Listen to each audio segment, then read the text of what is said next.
Welcome to Byte-sized L&D, your quick, no-nonsense update on the latest in workplace learning. Today, we're diving deep into the often misunderstood world of micromanagement, exploring how it can be a strategic tool for setting standards and boosting team performance. All right, let's get straight into it. All right, everybody, welcome to another deep dive on Byte-sized L&D. I'm Donna, and as always, I'm here with my co-host, Yakov. Today, we're tackling one of those management topics that makes everyone squirm a little bit, micromanagement. But before you roll your eyes and think, oh great, another lecture about how micromanaging is terrible, hold up. We've got some pretty interesting perspectives to share. Exactly, Donna. And here's the thing that caught my attention. What if all that advice we've been hearing about don't micromanage has actually swung the pendulum too far in the opposite direction? What if we've created a generation of managers who are so terrified of being called micromanagers that they're actually undermanaging? Ooh, that's a spicy take right off the bat. Lay it on me. What does undermanaging actually look like? Picture this. You're a brand new manager, you've read all the management books, and they all say the same thing. Hands off, delegate. Don't breathe down your reports' necks. So when someone on your team hits a roadblock, you're paralyzed. You want to help, but you're terrified that jumping in will make you look like a control freak. Oh man, I've seen this. The manager who's so worried about being hands-off that their team member is literally drowning, and they're just standing there going, but I don't want to micromanage. Right. And it's not just new managers either. Think about those senior executives who've gotten so comfortable at the 30,000-foot view that they never actually look at what's happening on the ground. One tech leader put it perfectly. As you get too far out of the details, you just become a bureaucrat. That's brutal, but probably accurate. So what's the solution here? Are we saying micromanagement is actually good? Well, this is where it gets nuanced. The key insight is that micromanagement isn't inherently evil. It's a tool. And like any tool, it can be used well or poorly. The question isn't whether to micromanage, it's when and how to do it effectively.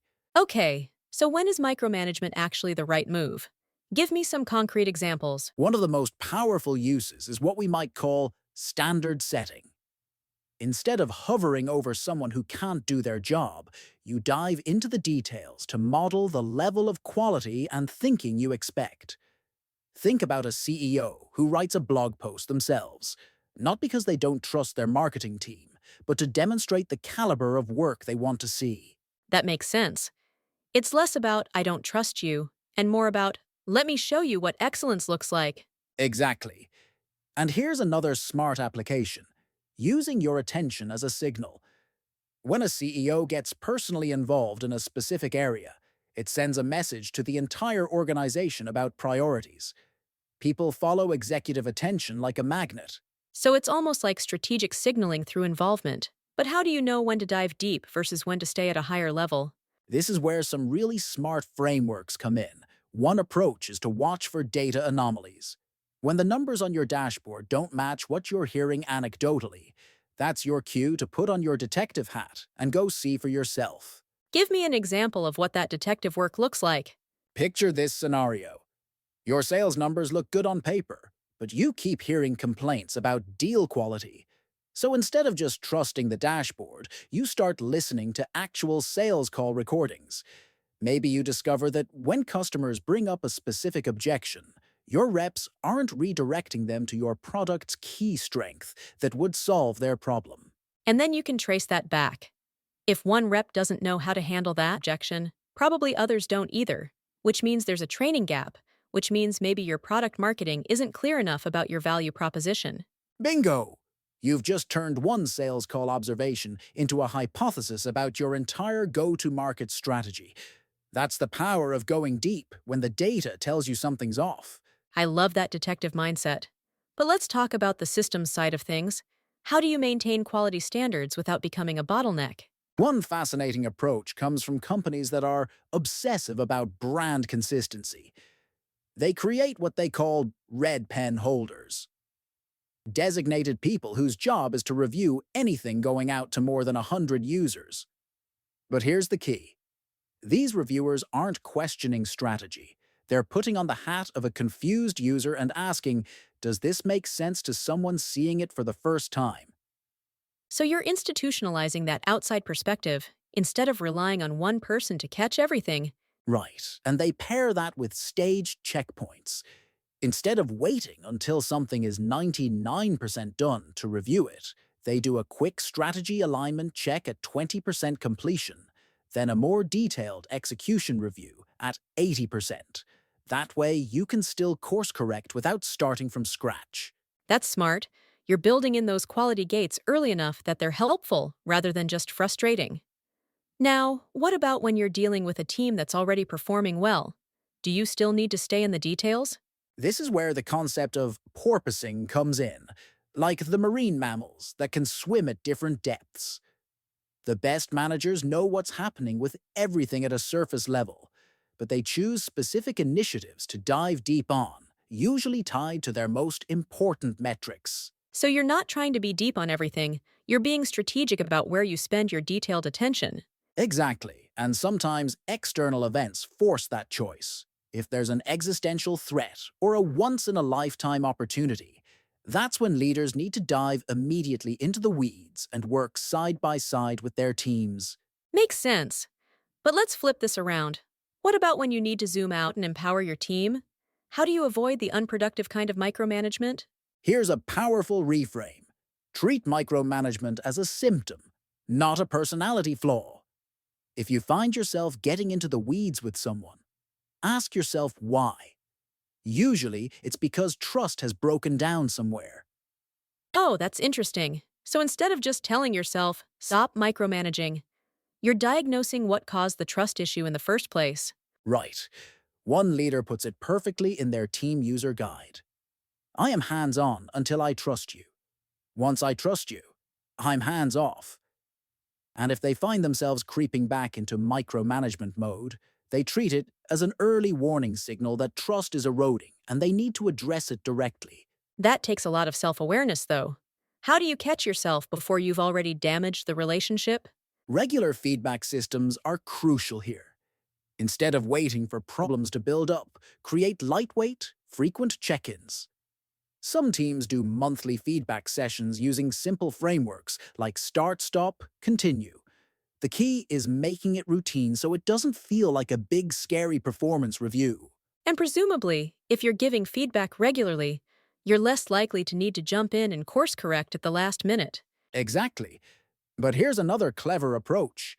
Instead of using your own time to coach someone who's struggling, empower their peers to do it. Set up office hours with senior team members where people can get feedback on their work. It builds the overall capability of your team while taking some of that coaching burden off your shoulders. I like that because it's also building those peer relationships that make the whole team stronger. But what if someone just wants to be told what to do? I feel like some people actually prefer more direction. That's a great point, and there's an interesting perspective on this. Instead of giving people a to-do list, some leaders prefer to give them what they call a box filled with interesting ideas. You're providing context and possibilities, but letting people figure out their own approach. So it's more like, here's the soup, season it however you want, rather than follow this exact recipe. Perfect analogy. And even when people ask to just be told what to do, they usually end up applying their own approach anyway. So you might as well give them the thinking framework up front. Now, there's one area where it seems like staying hands-on is always important, and that's your actual product. Talk to me about that. This is fascinating. There are CEOs of billion-dollar companies who still personally run payroll or approve every expense over $5. Not because they love accounting, but because they're building payroll software, and they never want to stop being their own customer. So they're micromanaging the product experience, but on behalf of their users, not just to be controlling. Exactly. And there's real wisdom there. The moment you stop using your own product, you outsource the work of understanding what customers actually need. One leader put it bluntly. If you stop being the most critical user of your product, you are toast. That makes me think about how easy it is to lose touch with the customer experience as you scale. You get layers of people between you and the actual product. Which brings us to a crucial hiring insight. Some companies have stopped hiring pure managers altogether.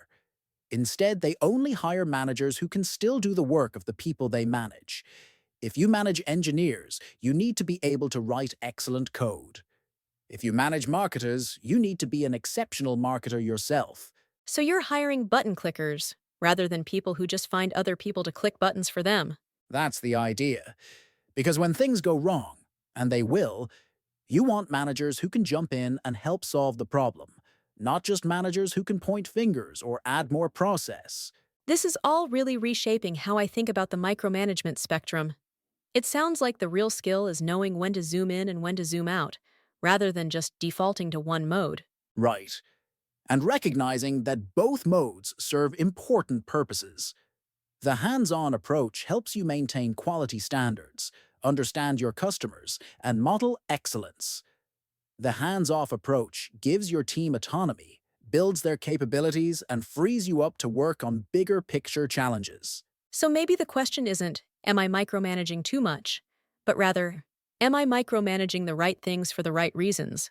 That's a much better question. Are you diving deep because you don't trust your team? Or because you're gathering context to make better decisions? Are you staying hands-off because you're empowering growth, or because you're avoiding the hard work of actually understanding what's happening? And probably the answer changes depending on the situation, the person, and the stakes involved. Absolutely. A new hire might need more hands-on guidance than a seasoned team member. A critical product launch might warrant more executive involvement than routine maintenance work. The key is being intentional about those choices. This gives me a lot to think about for my own management style. Before we wrap up, what would you say is the biggest mindset shift people need to make here? I think it's moving away from seeing micromanagement as a binary good or bad thing, and instead viewing it as a tool in your leadership toolkit. The question isn't whether to use it, but how to use it skillfully and sparingly. And recognizing that sometimes the most empowering thing you can do for your team is to show them what excellence looks like, even if that means getting into the weeds for a while. Exactly. True empowerment isn't just giving people freedom. It's giving them the context, standards, and support they need to succeed with that freedom. Well, this has been eye-opening. I think a lot of managers are going to relate to this tension between wanting to help and being afraid to step on toes. Hopefully, this gives them some frameworks for thinking about when and how to get more involved. And remember, if you're a leader listening to this, the goal isn't to become a better micromanager. It's to become more thoughtful about when your detailed involvement adds value versus when it gets in the way. Perfect. So maybe take a look at your own management approach this week and ask yourself, where could you benefit from diving deeper? And where might you be holding your team back by staying too involved?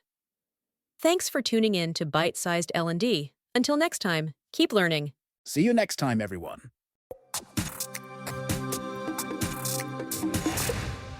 And that wraps up today's podcast, where we delved into how micromanagement, when used wisely, can actually enhance team standards, priorities, and trust.